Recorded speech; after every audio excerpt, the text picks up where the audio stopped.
كديري العود هذا اللي كان ديال الصندوق ديال العسل ديال الحلوى باش تشد فيه النار. دغيا كتشد فيه النار، العسل دغيا تشد فيه النار.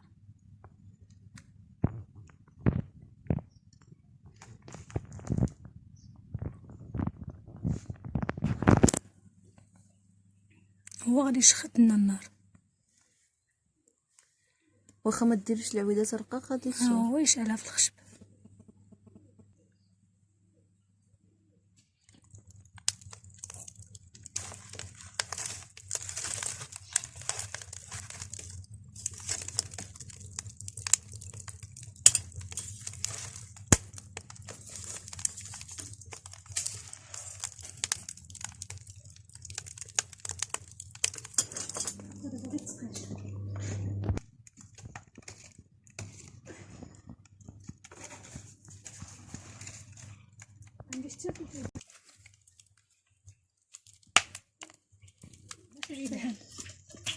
كيدير هذا كيخبز ويحيد.